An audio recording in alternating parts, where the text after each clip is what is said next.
Hi good morning. ഇന്നത്തെ message glycaemic ഇൻഡെക്സിനെ കുറിച്ചാണ്. Glycaemic index എന്ന് വെച്ചാൽ എന്താണ്? നമ്മൾ കഴിക്കുന്ന ഭക്ഷണം, ഓരോ ദിവസം നമ്മൾ കഴിക്കുന്ന ഭക്ഷണം ബ്ലഡിൽ ഗ്ലൂക്കോസിനെ മിക്സ് ചെയ്യുന്ന അളവിനെയാണ് ഗ്ലൈസമിക് ഇൻഡെക്സ് എന്ന് പറയാം.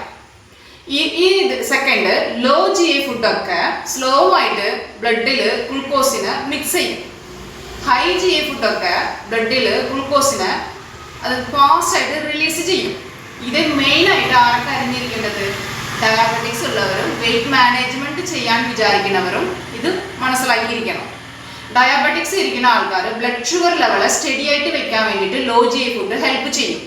അതേപോലെ വെയിറ്റ് മാനേജ് ചെയ്യാൻ വിചാരിക്കുന്നവർക്ക് ലോ GI ഫുഡ് വയറ് ഫുൾനെസ് ആയിട്ട് തിരിച്ച് നമുക്ക് ഭക്ഷണം കഴിക്കാൻ തോന്നില്ല. ഈ GIയുടെ വാല്യൂ 0 തൊട്ട് 100 വരെയാണ്. ഇത് എങ്ങനെയാണ്? 3 തരമായിട്ട് തിരിച്ചിട്ടുണ്ട്. ഈ 3 തരത്തിലാണ് ഈ GI തിരിച്ചിട്ടുണ്ട്. അതെങ്ങനെയാണ്? Low GI, high GI, medium. ഈ 3 തരത്തിലാണ്, 3 കാറ്റഗറിയിലാണ് തിരിച്ചിട്ടുണ്ട്. ഏതേത് ഫുഡുകൾ, എന്തെന്താ ഫുഡുകളൊക്കെ എന്തെന്താ കാറ്റഗറിയിലാണ് പറഞ്ഞതുള്ളത് താഴെ ഫോട്ടോ ഇട്ടിട്ടുണ്ട്. അത് കണ്ട് അറിഞ്ഞു വെച്ചോളൂ. അത് അറിയാത്തവർ കൂടുതൽ ഡീറ്റെയിൽസ് വേണമെങ്കിൽ എൻ്റെ നമ്പറിലേക്ക് കോൺടാക്ട് ചെയ്യാം. ഈ വീഡിയോ നിങ്ങൾക്ക് ഇഷ്ടപ്പെട്ടിട്ടുണ്ടെങ്കിൽ സബ്സ്ക്രൈബ് ചെയ്യുക, ലൈക്ക് ചെയ്യുക, ഷെയർ ചെയ്യുക. Okay, thank you.